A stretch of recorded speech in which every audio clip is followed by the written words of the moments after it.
ആഴ്ചയിലെ സൺറൈസ് കഫേയിലേക്ക് ഏവർക്കും സ്വാഗതം. ഈ പ്രാവശ്യത്തെ കേരള സ്റ്റേറ്റ് ഫിലിം അവാർഡ് പ്രഖ്യാപിച്ചപ്പോൾ നമ്മുടെ നിവിൻ പോളിയോടൊപ്പം ബെസ്റ്റ് ആക്ടർക്കുള്ള അവാർഡ് 2 പേർക്കാണല്ലോ കിട്ടിയത്. ആ ആള് തന്നെയാണ് ഇന്ന് നമ്മളോടൊപ്പം സൺറൈസ് കഫേയിലുള്ളത്, സുധേവ് നായർ. അപ്പോൾ സുധേവ് നായർ എന്നുള്ള പയ്യനാണ് ഈ പ്രാവശ്യത്തെ നമ്മുടെ അവാർഡ് ഇരുന്നപ്പോൾ എല്ലാവരും അങ്ങോട്ടും ഇങ്ങോട്ടും ചോദിക്കാൻ തുടങ്ങി, ഏതേ സുധേവ് നായർ. പക്ഷെ ആളെ കണ്ട് ആളുടെ ഫിലിമിനെ കുറിച്ച് മൈ ലൈഫ് പാർട്ട്ണർ എന്ന ഫിലിമിനാണ് ബെസ്റ്റ് ആക്ടർക്കുള്ള അവാർഡ് കിട്ടിയെന്നുള്ള കാര്യങ്ങളൊക്കെ നമ്മൾ പയ്യെ അറിഞ്ഞു വന്നു. എന്തായാലും സുധേവ് നായരുടെ ഏറ്റവും പുതിയ മൂവി അനാർക്കലിയുടെ വിശേഷങ്ങളും മൈ ലൈഫ് പാർട്ട്ണർ എന്ന ഫിലിം ഇപ്പോൾ എല്ലാം ഒരേ സമയം റിലീസിന് ഒരുങ്ങുകയാണ്. അപ്പോൾ സുധേവ് നായരാണ് ഇന്ന് നമ്മളോടൊപ്പം സൺറൈസ് കഫേയിൽ. സ്വാഗതം ചെയ്യാല്ലേ നമുക്ക്. സ്വാഗതം സുധേവ് നായർ. അപ്പൊ ഞാൻ പറഞ്ഞ ആ ഒരു കാര്യം ശരിയല്ലേ? എല്ലാവരും ആദ്യം തന്നെ ഏതാണ് ഈ സുധേവ് നായർ എന്നാണ് ആദ്യം ചിന്തിച്ചത്. കാരണം ഇതുവരെ കേൾക്കാത്ത പേര്, പെട്ടെന്ന് കിട്ടിയ ഒരു അവാർഡ്. ഏതൊക്കെയോ ഇന്റർവ്യൂസിലൊക്കെ പറഞ്ഞു കേട്ടിരുന്നു, ഫ്രണ്ട്സ് ആണ് ഇതുപോലെ വിളിച്ചു പറഞ്ഞത് നിനക്ക് അവാർഡ് ഉണ്ടടാ എന്നുള്ള കാര്യം. എന്തായിരുന്നു ആ ഒരു എക്സ്പീരിയൻസ് ഒന്ന് നമ്മളോടൊന്ന് പറയാമോ? അവാർഡ് കിട്ടിയപ്പോ ഇത്രയും നാളെ എങ്കിൽ പോലും. ആദ്യം ഞാൻ ഒട്ടും എക്സ്പെക്ട് ചെയ്യാത്ത ഇതാണ്. ഞാൻ മറന്നേ പോയി ഇങ്ങനെ ഒരു ഫിലിം ചെയ്തിട്ടുണ്ട്. അത് ശരിക്കും അതിന് വരാൻ കിട്ടിയില്ല, റിലീസാവാൻ കിട്ടിയില്ല. ഞാൻ വിചാരിച്ചു ഇതൊക്കെ നമ്മുടെ ഭാഗ്യമാണ്. I moved on. ഞാൻ എൻ്റെ വേറെ ഒരു ഡയറക്ടോറിയൽ പ്രോജക്റ്റിൽ ബിസി ആയിരുന്നു. ഞാൻ എഡിറ്റിംഗ് ചെയ്തുകൊണ്ടിരിക്കുകയായിരുന്നു. അപ്പൊ സ്റ്റുഡിയോയിലെ വെച്ചായിരുന്നു ഈ ന്യൂസ് ഒക്കെ വന്നത്. അപ്പൊ ഞാൻ ഒട്ടും എഡിറ്റ് ചെയ്യുമായിരുന്നു. അതെ അതെ, അങ്ങനെയുള്ള മേഖലയിലൊക്കെ എനിക്ക് ഈ ഫിലിമിനെ കുറിച്ച് എല്ലാ ഇതിലും ഒരു ധാരണയുണ്ട്. ശരി. എഡിറ്റിംഗ് കാര്യത്തിലൊക്കെ ഭയങ്കര ബിസി ആയിരുന്ന സമയത്താണ് ഇങ്ങനെ കോൾ വന്നത്. ആ സമയത്താണ് കോൾ വന്നത്. അപ്പോൾ ഞാൻ ആദ്യം വിചാരിച്ചു പ്രാങ്ക് കോളോ പറ്റിയായിരിക്കും. അതെ അതെ. അല്ലെങ്കിൽ പിന്നെ വിചാരിച്ചു പിന്നെ വിളിച്ച ആള് ലാലിഷ് എന്ന് പറഞ്ഞ മറ്റേ MB പത്മകുമാർ മൈ ലൈഫ് പാർട്ട്ണറുടെ ഡയറക്ടർ, പുള്ളിയുടെ ബെസ്റ്റ് ഫ്രണ്ടാണ് ലാലിഷ്. ലാലിഷാണ് ആദ്യം വിളിച്ച് എന്നെ പറഞ്ഞത്. പിന്നെ എനിക്ക് മനസ്സിലായത് ലാലിഷ് പ്രാങ്ക് ചെയ്യുന്ന കൂട്ടത്തിലല്ല.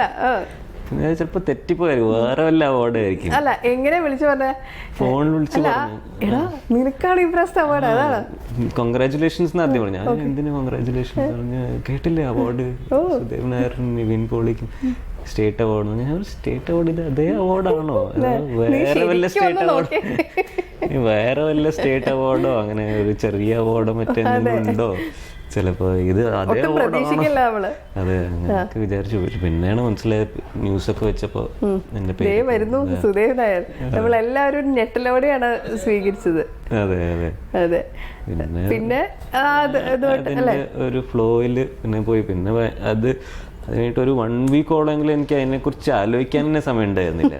അതെ, ഒരു തിരക്കായി. പിന്നെ അതേസമയം എൻ്റെ മറ്റേ ഡയറക്ടോറിയൽ പ്രോജക്റ്റിന്റെ റിലീസും ആ സമയത്ത് ഞാൻ എൻ്റെ ഇതിലായിരുന്നു. അപ്പൊ എല്ലാം കൂടി ജഗിൾ ചെയ്ത്. പക്ഷെ നല്ല എക്സൈറ്റിംഗ് സമയമായിരുന്നു അത്. കംപ്ലീറ്റ്ലി എൻ്റെ ടൈം ആസ് എ റിസോഴ്സിന്റെ കോൺസെപ്റ്റ് എൻ്റെ മാറി ആ സമയത്ത്. പിന്നെയാണ് ഒരു 10 ദിവസം കഴിഞ്ഞിട്ടാണ് അതിനെ കുറിച്ച് ഒന്ന് ചെയ്യാനുള്ള അതെ അതെ ഒരു ഇത് വന്നത്. ഓക്കെ, ഇനിയിപ്പോ സന്തോഷം, ഹാപ്പി അല്ലേ? How do I top this, എന്ത് ചെയ്യാം എന്ന് ചിന്തിച്ചു.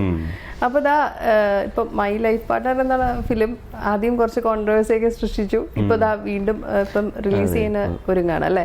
ഇപ്പം ആ ഒരു ഫിലിമിന് ശേഷം രണ്ടാമത് ചെയ്യുന്ന ഒരു മൂവിയാണല്ലോ അനാർക്കലി. അനാർക്കലിയെ കുറിച്ച് പറയൂ. അനാർക്കലി എന്ന് പറയുമ്പോൾ തന്നെ നമുക്ക് മനസ്സിലേക്ക് വരുമ്പോൾ തന്നെ ഒരു ഓഫ്കോഴ്സ് ഒരു റൊമാൻറ്റിക് മൂവി എന്നുള്ള ഇതാണ് മനസ്സിലേക്ക് വരുന്നത്. ഇതിൽ താങ്കളുടെ ക്യാരക്ടറെ കുറിച്ച് പറയൂ സുധേവ്. എൻ്റെ ക്യാരക്ടർ ധീരജ് നയ്യർ എന്ന് പറഞ്ഞ ഒരു നേവി ഓഫീസറുടെ ക്യാരക്ടറാണ്. ഒരു മെയിൻ ക്യാരക്ടറാണ് അതിൽ. ത്രൂ ഔട്ട് പ്ലോട്ടിൽ വളരെയധികം കോൺട്രിബ്യൂട്ട് ചെയ്യുന്ന ഒരു ക്യാരക്ടറാണ്. അതുകൊണ്ട് അതിനെക്കുറിച്ച് അധികം എനിക്കിപ്പോൾ റിവീൽ ചെയ്യാൻ പറ്റില്ല. അത് ഞാൻ റിവീൽ ചെയ്താൽ പിന്നെ പ്ലോട്ടിന്റെ കുറെ ഇമ്പോർട്ടന്റ് ആയിട്ടുള്ള ആസ്പെക്ട്സ് റിവീൽ ആയിരിക്കും. അധികം കാര്യങ്ങൾ റിവീൽ ചെയ്യാണ്ട് എന്നാൽ അത്യാവശ്യം പറഞ്ഞുകൊണ്ടും നമുക്ക് സ്റ്റാർട്ട് ചെയ്യാം. അപ്പൊ ഒരു നേവി ക്യാരക്ടറാണ്. നേവി ബേസ്ഡ് അല്ല, നമുക്കിപ്പം ടീസറൊക്കെ കാണുമ്പോൾ മനസ്സിലാവുന്ന ഒരു കാര്യം, ലക്ഷദ്വീപില് ഇത്രയും മനോഹരമായിട്ടുള്ള ഒരു സ്ഥലത്ത് അല്ലേ ചെയ്ത് ഇരിക്കുന്ന ഒരു ഫിലിമാണ് അനാർക്കലി. ഒരു സീനിലാണ് ഞാൻ കണ്ടത് താങ്കളെ, പൃഥ്വി ഇങ്ങനെ ഒന്ന് സംസാരിക്കുന്ന ഒരു രംഗം ഞാൻ കണ്ടിരുന്നു. എൻ്റെ മിക്ക സീൻസും പൃഥ്വിരാജിനൊപ്പമാണ്. ആണല്ലേ, കോമ്പിനേഷൻസ് ഒക്കെ വന്നിരിക്കുന്നത് കൂടുതൽ പൃഥ്വിരാജിനൊപ്പമാണ്. ഞങ്ങളൊരു 40 ഡേയ്സോളം ഉണ്ടായിരുന്നു. ഈ സ്കൂബ ഡൈവിംഗ് ഒക്കെ പഠിച്ചെടുത്തു. പൃഥ്വിരാജിന്റെ ഈ 40 ദിവസത്തിന്. അതെ അതെ, പൃഥ്വിരാജിന്റെ ക്യാരക്ടർ സ്കൂബ ഡൈവിംഗ് ഇൻസ്ട്രക്ടറാണ്. അപ്പോൾ രാജു ചേട്ടൻ അത് പഠിക്കേണ്ടി വന്നു സിനിമയ്ക്ക് വേണ്ടിയും കൂടി. അപ്പോൾ അവര് കുറെ അണ്ടർ വാട്ടർ ഷൂട്ടിംഗ് ഒക്കെ ചെയ്തു. അതെ അതെ, അപ്പോൾ വളരെ ത്രില്ലിംഗ് ആയിട്ട് ഞാൻ എൻ്റെ ഓൺ ഒരു ലേണിംഗ് ആയിട്ട് അതെ അതെ ഞാൻ അവിടെ പഠിച്ച് അതിന്റെ എക്സാം ഒക്കെ എഴുതി പാസ്, ഒരു സർട്ടിഫൈഡ് സ്കൂബ ഡൈവറായിട്ട് ഇതിന്റെ ഇടയിൽ അങ്ങനെ ഒരു കാര്യങ്ങളൊക്കെ നടത്തി. അതെന്തായാലും നന്നായി. ഇനി ഭാവിയിൽ ഒരു സിനിമ വരാനിരുന്നല്ലോ അല്ലേ, ഈ പറഞ്ഞല്ലേ, ഉപകരിക്കട്ടെ ഏതെങ്കിലും ഒക്കെ രീതി. നല്ല എക്സൈറ്റിംഗ്. അവിടുത്തെ വാട്ടർ ഇത്ര ക്രിസ്റ്റൽ ക്ലിയർ ആണ്. നമ്മള് സ്കൂബ ഡൈവിനൊക്കെ പോകുമ്പോൾ അവിടെ നമ്മളെ താഴെ കാണുന്ന വേറൊരു സിവിലൈസേഷൻ ആണ്. നമ്മുടെ മുകളിൽ ലാൻഡിന്റെ മുകളിലുള്ള പോലെ വേറെ ഒരു താഴെ എന്തോ അത്ഭുതമായിട്ടുള്ള അത്ഭുതങ്ങളായിട്ടുള്ള ഓരോ കാര്യങ്ങൾ. ലോബ്സ്റ്റേഴ്സിന്റെ ഒരു കോളനി ഉണ്ടാവും അവിടെ. ആമ മാർക്കറ്റ് പോണു, അങ്ങനെയൊക്കെ എന്തൊക്കെ കാഴ്ചകളാണ് കണ്ടത്. അതെ, ഇങ്ങനത്തെ ഒരു ആമ സുഖമായിട്ട് ഇങ്ങനെ പോണു. അതിന്റെ പുറകെ വേറെ ഒരു ഫിഷിന്റെ കോളനി, അതിന്റെ കുട്ടികള് സ്കൂളിൽ പോവായിരിക്കും. അങ്ങനെ അവരുടെ ഒരു വേറെ ലൈഫ്. അതെ, ക്രിയേറ്റീവ് ആയിട്ട് ചിന്തിക്കുന്ന ആളാണെന്ന് മനസ്സിലായി. അപ്പൊ അങ്ങനെയുള്ള കാഴ്ചകളൊക്കെ കണ്ടു. അതെ അതെ അതെ. ആമയൊക്കെ നമുക്ക് തൊടുകയൊക്കെ ചെയ്യാം. അതിന് വളരെ ആമനെ തൊട്ട് ആമൊന്നും ചെയ്യുന്നത്. അതെ അതെ, പക്ഷെ ഇത്ര വലിയ ആമയാണത്. അതിപ്പോ പ്രത്യേകിച്ച് എന്ത് ചെയ്യാനാ? അതെ, ഒന്നും ചെയ്യില്ല. നമുക്കൊരു ഒരു ഭയങ്കര കാണുമ്പോൾ ഒരു എക്സൈറ്റ്മെന്റ് അല്ലേ. സിനിമയിൽ ഇപ്പോ അനാർക്കലി മൂവി ചെയ്തപ്പോൾ പൃഥ്വിയുടെ കൂടെയുള്ള ഇപ്പൊ ആദ്യത്തെ സിനിമ രണ്ടാമത്തെ സിനിമ ഇങ്ങനത്തെ നല്ലൊരു ക്രൂവിന്റെ കൂടെയാണ് കിട്ടിയിരിക്കുന്നത്. അപ്പോൾ പൃഥ്വി അവാർഡിന്റെ സമയത്ത് വിളിച്ച് കൺഗ്രാറ്റുലേറ്റ് ചെയ്തിരുന്നത്. അങ്ങനെയാണോ സിനിമയിലേക്ക് ഇപ്പം അനാർക്കലിയിലേക്ക് ആ ഒരു സൗഹൃദമാണോ അനാർക്കലിയിലേക്ക്? ആദ്യം ഞാൻ അനാർക്കലിയുടെ ഷൂട്ടിംഗ് ഒക്കെ കഴിഞ്ഞത് അവാർഡിന് മുമ്പായിരുന്നു. ഓക്കെ, മേജർ ഞങ്ങള് ലക്ഷദ്വീപ് ഷെഡ്യൂളൊക്കെ മാർച്ചിലായിരുന്നു. കുറെ കാലമായി അത് ഷൂട്ട് ചെയ്തിട്ട്. അങ്ങനെയാണ് ബന്ധം ഉണ്ടായിരുന്നു. അങ്ങനെയാണ് രാജുചേട്ടൻ വിളിച്ചത്. അങ്ങനെ വിളിച്ചതാണ്, അങ്ങനെ സെറ്റിന്ന് വിളിച്ചതാണ്. ആ സമയത്ത് അവര് ഷൂട്ടിംഗ് ചെയ്തുകൊണ്ടിരിക്കും. അല്ലാണ്ട് എനിക്ക് പരിചയം ഉണ്ടായിരുന്നു. അനാർക്കലിയില് ഓൾറെഡി നിങ്ങള് പരിചയത്തിലായിരുന്നു. അതെ, അനാർക്കലിയുടെ സെറ്റില് ആണ് പരിചയപ്പെട്ടത്. അപ്പൊ ആദ്യം വിളിച്ച് കൺഗ്രാറ്റുലേറ്റ് ചെയ്തത് ഫിലിം നമ്മുടെ ഇൻഡസ്ട്രിയിൽ നിന്ന് രാജുവായിരുന്നു. എന്നിട്ട് പിന്നെ ബാക്കി ആരൊക്കെ നമ്മുടെ ഫിലിം ഇൻഡസ്ട്രിയിൽ അന്ന് കോളും കാര്യങ്ങളൊക്കെ വന്നിപ്പോ? അന്ന് കുറെ പേര് വിളിച്ചു. വളരെ നല്ല റെസ്പോൺസ് ആയിരുന്നു. ശങ്കർ രാമകൃഷ്ണൻ സാർ വിളിച്ചിരുന്നു. പിന്നെ ജൂറിയില് ഉണ്ടായിരുന്ന ബാലു കിരിയൻ സാർ വിളിച്ചിരുന്നു. ഓക്കെ, അപ്പൊ എല്ലാവരും സന്തോഷിപ്പിക്കുന്ന കുറെ നല്ല നല്ല അല്ലെ അനുഭവങ്ങൾ. സാറ് വിളിച്ച് കുറെ നേരം സംസാരിച്ച് കുറെ കാര്യങ്ങൾ പറഞ്ഞു, കുറെ നേരം സംസാരിച്ച്. നല്ല ഇത്രയും വലിയ എക്സ്പീരിയൻസ്ഡ് ആയിട്ടുള്ള ആൾക്കാർ എന്റെ വർക്ക് കണ്ട് അതെ അതിനെ കുറിച്ച് അവരുടെ വ്യൂസ് പറയാ. അപ്പോൾ അത് വലിയൊരു അവാർഡ് കിട്ടണ ഒരു കാര്യം. പക്ഷെ ഇവരുടെ ഫീഡ്ബാക്ക് കിട്ടുക എന്ന് പറഞ്ഞാൽ അത് വലിയൊരു കാര്യം. ഉറപ്പായിട്ടും അത് വലിയ സന്തോഷമുള്ള ഒരു കാര്യമാണ്. സിനിമയിലേക്ക് വരാനായിട്ട് ഒരുപാട് ആഗ്രഹിച്ച ആളാണ് സുദേവ്. അത് കുറെ നാള് അതിന്റെ പിന്നാലെ ഇവിടെ അല്ലേ ഒരുപാട് പ്രയത്നിച്ചും കാര്യങ്ങളൊക്കെ വന്ന് കിട്ടിയ ഒരു കാര്യമാണ്. അത് കിട്ടിയപ്പോ ഒരു വലിയൊരു ഗിഫ്റ്റ് ആയിട്ട് ഫസ്റ്റ് കിട്ടുകയും ചെയ്തു. ആ ഒരു കാലത്തെ കുറിച്ച് ഒന്ന് പറയാമോ? അതായത് ഒരുപാട് അതെ, അപ്പോൾ അങ്ങനെ നമുക്ക് പറയാം. ഇപ്പൊ ഈ സമയത്ത് ഞാൻ ലക്കി ആയിരുന്നു എന്നും പറയാം. പക്ഷെ ഇത്രയും നേരം ബാഡ് ലക്ക് ഉണ്ടായിരുന്നല്ലോ, ഒന്നും കിട്ടാണ്ട്. അപ്പൊ അതിന്റെ ഒരു കോമ്പൻസേഷൻ പോലെയോ ആവാം. ഞാൻ 2008 ഫിലിം ഇൻസ്റ്റിറ്റ്യൂട്ടിലേക്ക് പോയത്, ജോയിൻ ചെയ്തത് ആക്ടിങ് പഠിക്കാൻ. 2007 എന്ത് എഞ്ചിനീയറിംഗ് കഴിഞ്ഞ് ഞാൻ ഡിസൈഡ് ചെയ്ത് എനിക്ക് ആക്ടിങ് തന്നെ ചെയ്യണം. പക്ഷെ ഞാൻ പഠിച്ചിട്ടേ അതിന് പോവുള്ളൂ, വെറുതെ പോയിട്ട് കാര്യമില്ല എന്ന് എനിക്കറിയാം. ശരിക്കും പറഞ്ഞു കഴിഞ്ഞാൽ ഈ പൂന ഫിലിം ഇൻസ്റ്റിറ്റ്യൂട്ടിൽ പഠിപ്പിക്കുന്ന അല്ലെങ്കിൽ നിങ്ങൾ പഠിക്കുന്ന ഓരോ കാര്യങ്ങൾ സിനിമയിലേക്ക് വരുമ്പോൾ എങ്ങനെയൊക്കെയാണ് നമ്മളെ ഹെൽപ്പ് ചെയ്യുന്നത്? മെയിൻ നമ്മുടെ എക്സ്പീരിയൻസ് ആണ്. ആക്ടിങ് എന്ന് പറയുന്നത് നമ്മൾ ഇപ്പോൾ നസ്രുദ്ദീൻ ഷാ ഒക്കെ വരുമ്പോൾ ഞങ്ങൾ വർക്ക്ഷോപ്പ് എടുക്കാറുണ്ട്. അപ്പോൾ നസ്രുദ്ദീൻ ഷാ പറയുന്ന കാര്യമാണ്, നമ്മൾ acting cannot be taught but it can be learned. അതെ, പഠിപ്പിക്കാൻ പറ്റില്ല, പക്ഷെ നമുക്ക് പഠിച്ചെടുക്കാം. അപ്പം അതുപോലെയാണ് ആ സ്പേസ്. അതുപോലെ നമുക്ക് പഠിക്കാനുള്ള വേറെ പഠിച്ചെടുത്തോളും. അതിനുള്ള എല്ലാ സൗകര്യങ്ങളും അവിടെ ഉണ്ട്. അപ്പോൾ നമ്മളവിടെ വേറെ ഓരോരോ സ്റ്റുഡൻറ്റ് ഫിലിംസിൽ ആക്ട് ചെയ്തും, പിന്നെ ഞാൻ എൻ്റെ ഓൺ ഷോർട്ട് ഫിലിംസ് ഉണ്ടാക്കി എഡിറ്റ് ചെയ്യുമായിരുന്നു അവിടെ കോമ്പറ്റീഷൻസ്. നിങ്ങൾക്ക് ഓരോ ടാസ്ക് ഉണ്ടാവുമായിരിക്കും അല്ലേ? അതെ. പിന്നെ അതല്ലാണ്ട് ഞാൻ ഓണായിട്ടും ഇൻഡിപെൻഡൻ്റ് ആയിട്ടും വെറുതെ ഇരിക്കുമ്പോൾ ഈ ഓരോരോ ആക്ഷൻ ഫിലിംസ് ഉണ്ടാക്കി, ആക്ഷൻ കോമഡീസ് ഉണ്ടാക്കി ഓരോ കോമ്പറ്റീഷൻസിന് അയക്കായിരുന്നു. അപ്പൊ സാധാരണ ആൾക്കാർ വെറുതെ ഇരിക്കുന്ന സമയത്ത് കിടന്ന് ഉറങ്ങും, ഭക്ഷണം കഴിക്കുന്നൊക്കെ കേട്ടിട്ടുണ്ട്. ഇത് ഇങ്ങനെ ഒരു സ്പേസ് അതുപോലെ ഇൻസ്പയറിംഗ് സ്പേസ് ആണ് ഫിലിം ഇൻസ്റ്റിറ്റ്യൂട്ട്. ഓക്കെ, അപ്പൊ അവിടെ നിന്ന് തന്നൊരു എക്സ്പീരിയൻസ്. അതെ, അപ്പൊ നമ്മൾക്ക് ക്യാമറയും എല്ലാം ഒരു സെക്കൻഡ് നേച്ചർ പോലെയായി.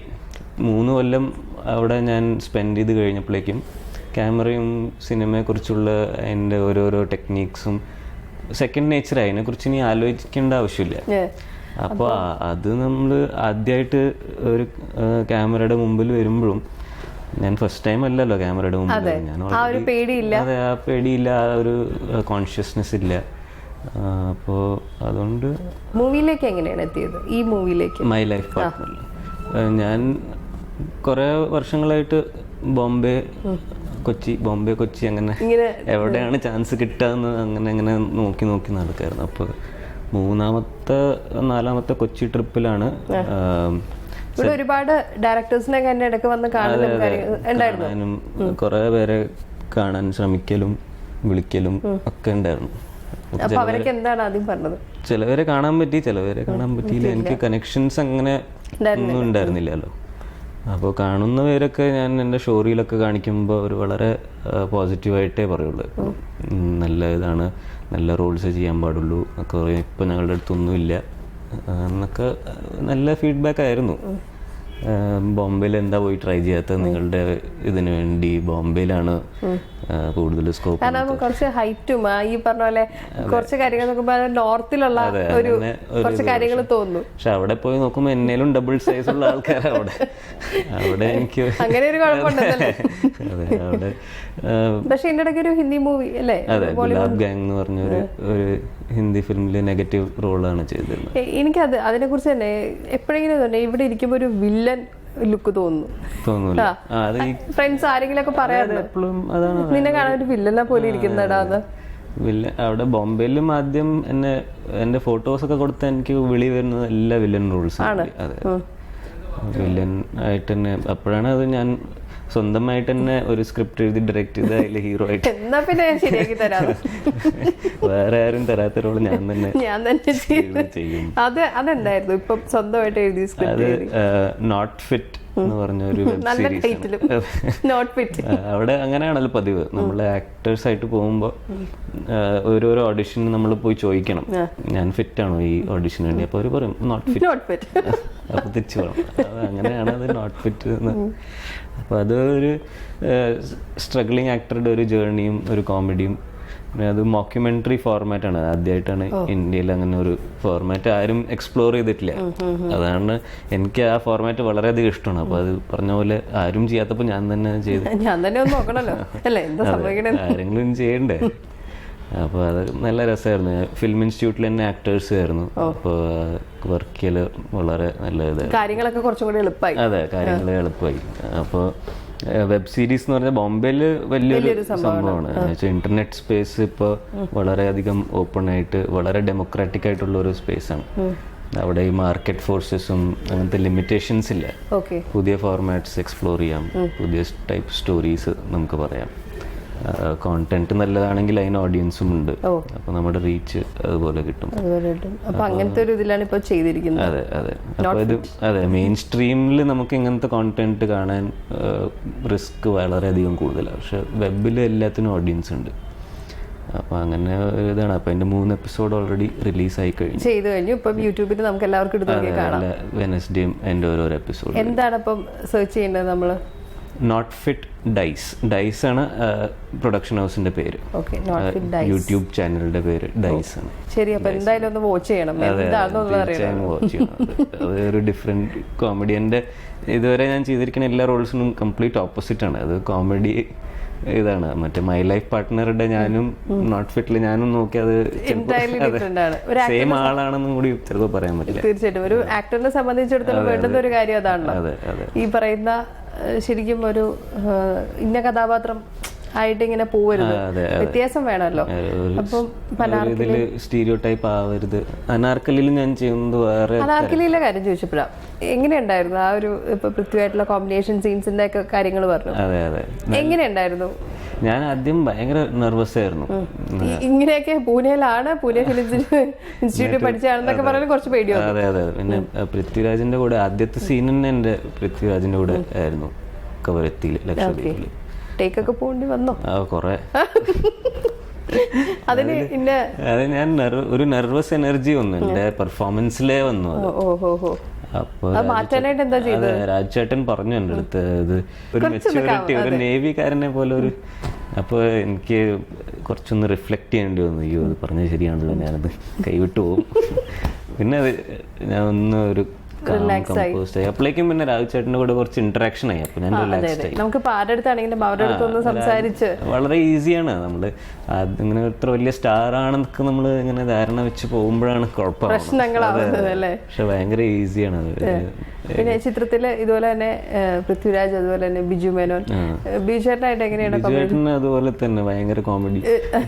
സെറ്റില് ബിജുചേട്ടനെ ഭയങ്കര രസാന്ന് പറഞ്ഞിട്ടുണ്ട്, അതിനെ കുറിച്ചൊന്ന് പറയോ? ഭയങ്കര രസമാണ്. അപ്പോൾ ബിജുചേട്ടൻ അവിടെ ഇരുന്ന് ഒരു എന്തെങ്കിലും ഒരു ചെറിയ കമന്റ് അടിക്കല്ലോ, അങ്ങനെ വലിയ ഭയങ്കര ജോക്കർ അങ്ങനെയല്ല. പക്ഷെ പറയുമ്പോ ഇടയ്ക്ക് എപ്പോഴും ഒരു വിറ്റി ആയിട്ടുള്ള കോമന്റ് ആയിരിക്കും. അതിൽ നമ്മൾ ചിരിച്ച് നമ്മള്. ബിജുന്റെ ഒരു ക്യാരക്ടർ എങ്ങനെയായിരുന്നു? ഇപ്പം നിങ്ങളായിട്ടുള്ള ഒരു കോമ്പിനേഷൻ? എന്റെ അത്ര കോമ്പിനേഷൻസ് ഇല്ല. ഞാനും ബിജു ചേട്ടനും രാജു ചേട്ടനും അങ്ങനെയുള്ള കോമ്പിനേഷൻസ് കൂടുതലുള്ളത്. അപ്പം പിന്നെ മൂവിയുടെ ഹീറോയിൻ പ്രിയൽ ഗോർ എന്ന് പറഞ്ഞ, പ്രിയലും നോർത്ത് ഇന്ത്യൻ ഇതാണ്. അത് കഥയുടെ ഒരു ഇത് അനുസരിച്ചിട്ടാണ് നോർത്ത് ഇന്ത്യൻ ഇതിലേക്ക് ഒരു അല്ലെ നായിക വേണം, പുറത്തുനിന്നുള്ള ഒരു ആള് വേണം എന്നുള്ള അനുസരിച്ച്. പക്ഷെ അവരെ കാണാൻ ഇതൊരു നല്ല ക്യൂട്ടായിട്ടുള്ള ഒരു കുട്ടി അല്ലെ, നല്ല രസമുണ്ട്. ഇപ്പൊ മൂവീസിലെ സോങ്സ് ആണെങ്കിലും ഒക്കെ ആണെങ്കിലും നല്ല രസമുണ്ട് ഇങ്ങനെ കേട്ടിരിക്കാനും അവരെ കണ്ടിരിക്കാനൊക്കെ നല്ല ഭംഗിയുണ്ട് അല്ലേ.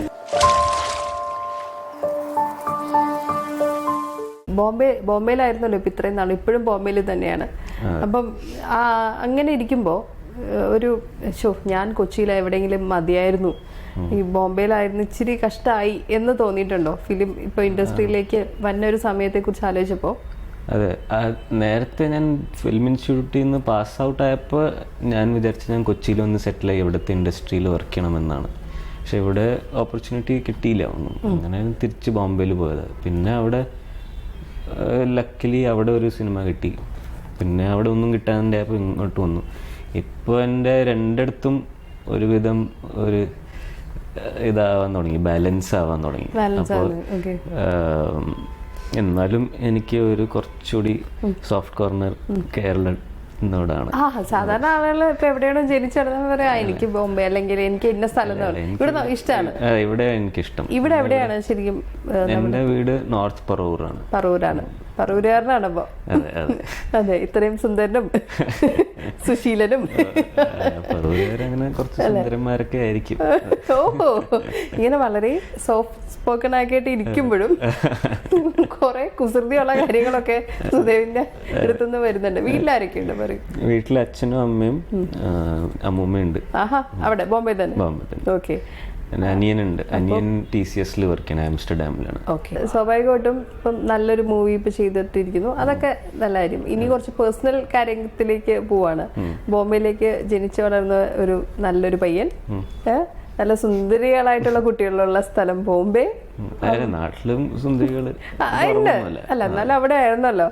അപ്പോൾ ബാക്കിയുള്ളവർ ഇനി പറയണ സുദേവാണ്.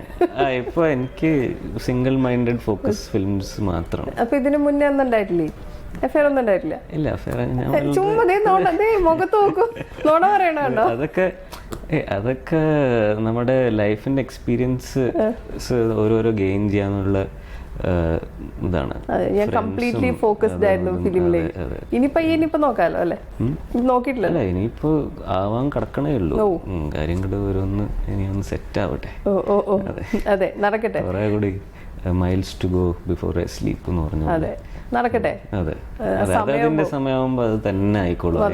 അതിന് എഫേർട്ട് ഇടേണ്ട ആവശ്യമില്ല. ഇല്ല, അല്ല, സ്വാഭാവികമായിട്ട് ഇത്രയും നല്ലൊരു സ്ഥലത്തൊക്കെ ആയിരുന്നുകൊണ്ട് ഇങ്ങനെയൊക്കെയുള്ള ഒരു കാര്യം കൂടുതലാണല്ലോ, അതിനുള്ള സാധ്യതയും കൂടുതലാണല്ലോ, ഒരു പ്രണയത്തിനൊക്കെയുള്ള സ്കോപ്പേ. അത് ഇപ്പൊ കാരണം ഞാൻ കേട്ടിട്ടുണ്ട് സുദേവിനെ കുറിച്ച്, ഋതിക് റോഷൻ ആവാനായിട്ട് ബോഡി ബിൽഡിംഗ് സംഭവവും കാര്യങ്ങളും 6 പാക്ക് ഒക്കെ ആയിട്ടാണ് പൂനെ ഫിലിം ഇൻസ്റ്റിറ്റ്യൂട്ടിലേക്ക് ചേർന്നതെന്നുള്ളത്. പിന്നെ അവിടെ ചെന്നപ്പോ മനസ്സിലായി ഇതിന്റെ ഒന്നും ആവശ്യമില്ലായിരുന്നു. എഞ്ചിനീയറിംഗ് കോളേജിലായിരുന്നപ്പോ ഋതിക് റോഷനെ പോലെ ആവണം, കട്ട ഡയറ്റും ഭയങ്കര ഒരു രക്ഷ ഉണ്ടായില്ല. 6 പാക്കും ഇപ്പൊ ഈ മറ്റേ ശരിക്കും ഈ പെൺപിള്ളേർക്ക് 6 പാക്ക് എന്നൊക്കെ പറയുന്ന ഒരു ഇതിനോട് ഭയങ്കര ഇഷ്ടമാണോ? ഇഷ്ടമാണ്. അത് ഒരു ടൈപ്പ് പെൺപിള്ളേർക്കായിരിക്കും. വേറെ വന്ന് പറഞ്ഞിട്ടുണ്ടോ സുദേവ് ഐ ലവ് യു? അങ്ങനെ വീണ്ടും പോട്ടെ, നമുക്ക് വിഷയം മാറ്റാം. ആരും പറഞ്ഞിട്ടില്ല.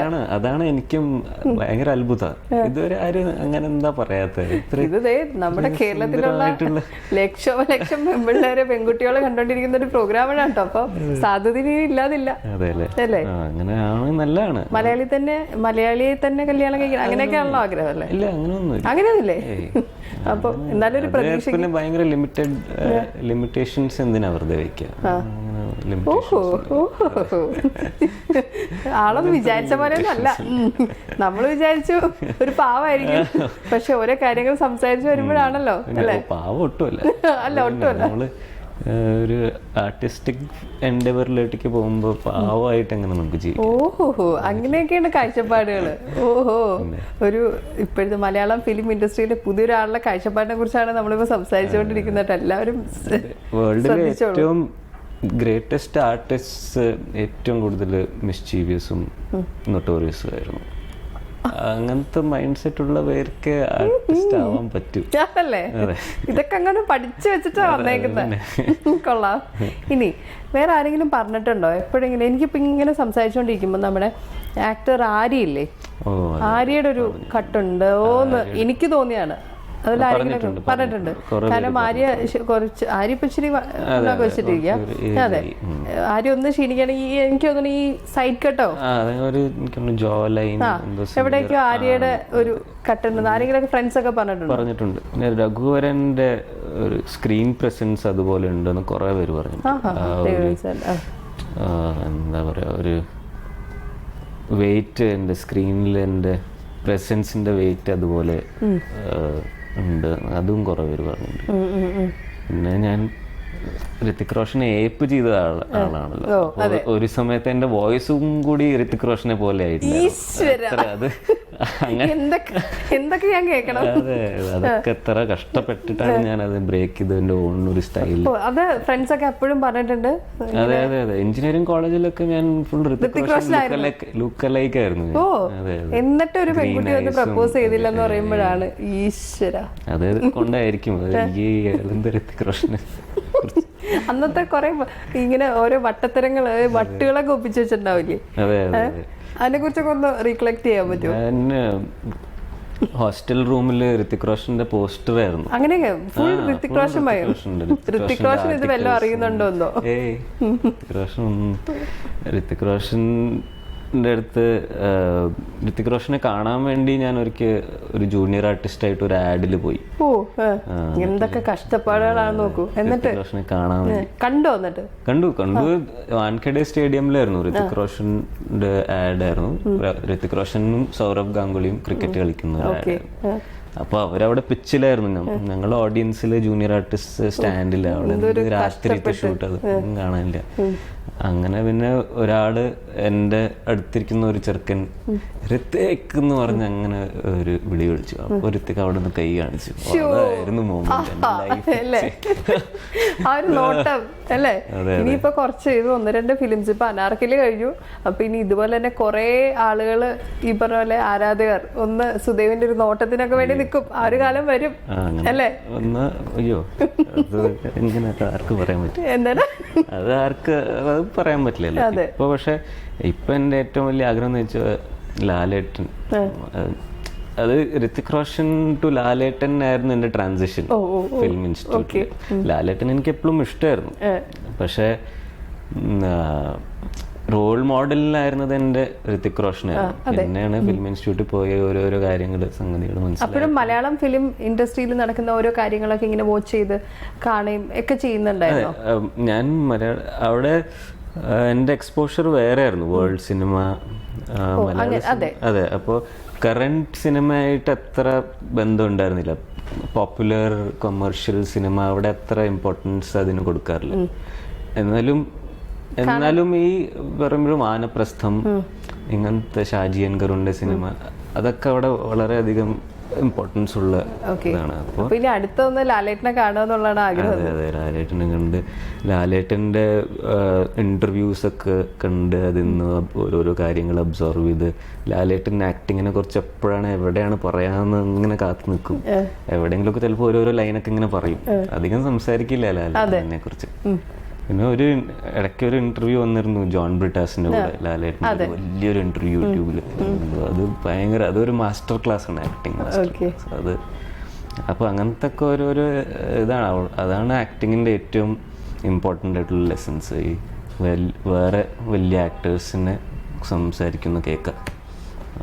അപ്പോൾ ഇങ്ങനെയുള്ള ഓരോ നല്ല നല്ല കാര്യങ്ങളും ഇനി വരാൻ പോകുന്ന, നമ്മളിപ്പോൾ എല്ലാ കാര്യങ്ങളും ഓൾമോസ്റ്റ് ഇപ്പോൾ ഫിലിമിലേക്ക് വന്നു, സുദേവിൻ്റെ കുറേ ഇഷ്ടങ്ങളെ കുറിച്ച് പറഞ്ഞു, ഡയറക്റ്റ് ചെയ്യും, എഡിറ്റ് ചെയ്യും, അങ്ങനെ എല്ലാ കാര്യങ്ങളും ഈ ചുരുങ്ങിയ സമയമായിട്ട് നമ്മളായിട്ട് ഷെയർ ചെയ്തു.